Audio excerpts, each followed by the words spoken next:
Assalamualaikum Ustaz. Waalaikumsalam. Mohon nasihatnya Ustaz, ana prihatin di luar sana banyak teman-teman yang sibuk jadi panitia kajian tapi tidak sempat ngaji. Terlalu sibuk akan jamaah namun tidak mengambil ilmu yang disampaikan Ustaz yang mengisi. Selalu berandai Ustaz Fulan hadir di masjidnya namun tidak pernah mendatangi Ustaz tersebut ketika mengisi di tempat lain. Barakallahu fiik. Terima kasih jazakallahu. Yang pertama hadirin sekalian, yang harus kita lakukan, kita kedepankan husnudzon sama saudara kita. Ijtanibu katsiran minadh-dhann inna ba'da dhanni itsmun. Jauhi banyak prasangka karena sebagian prasangka itu dosa. Jadi kita husnudzon. Mungkin mereka dengerin lagi rekamannya. Kan nggak harus WA antum ketika mereka dengerin rekamannya. Gue dengerin juga lo bro, kan nggak perlu begitu. Jadi kita husnudzon. Yang kedua, untuk diri kita. Kalau kita jadi panitia, jadi bukan untuk diri orang, untuk diri kita. Karena kunna nata'allamu li anfusina. Kita ini belajar buat diri kita dulu sebelum orang lain.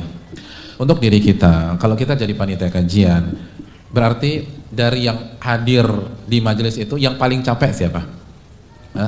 Kita, karena kan kita panitianya. Energi yang paling terkuras siapa? Kita. Modal yang paling keluar siapa? Kita.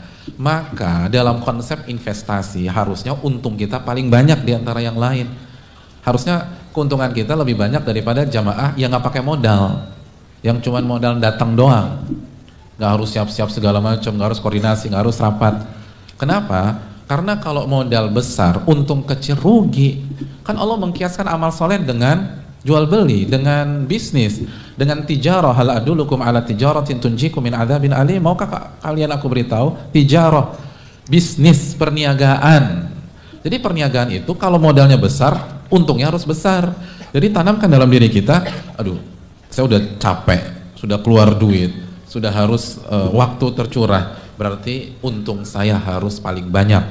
Nah, ketika kita bicara jual beli duniawi, untung itu materi, untung itu uang. Tapi kalau kita bicara amal soleh, kita bicara kajian, ilmu dan pahala. Jadi harusnya saya harus paling banyak dapat ilmu di antara yang lain, karena rugi. Hadirin, kita dakwah itu untuk apa? Untuk ilmu kan. Kalau kita hanya tertarik dengan yang datang banyak, atau Ustadz A mau duduk di majelis kita, tapi ilmu kita nggak nambah-nambah, berarti ada masalah dengan niat kita. Orang kalau bisnis tujuannya duit, begitu orang bisnis kasih invest, kasih modal, orientasinya uang, dan modal dia atau persentase investasi dia paling besar di antara yang lain. Tiba-tiba begitu bagi-bagi keuntungan, dia dapat lebih kecil dari yang lain, kira-kira teriak atau diam?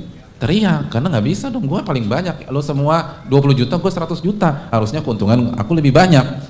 Nah sekarang kalau kita jujur, niat kita ilmu, dan kita modal kita paling capek, paling banyak, tiba-tiba begitu kajian selesai, ilmu kita kalah sama yang modalnya sedikit, yaitu para jamaah. Kira-kira diem atau kita akan fastabiqul khairat? Kita yang jawab hadirin. Kalau kita santai-santai aja, berarti ada yang salah dalam niat kita. Dan kalau sampai salah niat di dalam dunia ilmu dan dakwah, fatal. Karena kaidah para ulama salaf, man talabal ilma li ghairillah mukira bih. Barang siapa yang menuntut ilmu bukan karena Allah, maka Allah akan membuat perhitungan sama dia, makar, mukira bih. Wallahu ta'ala bisawab.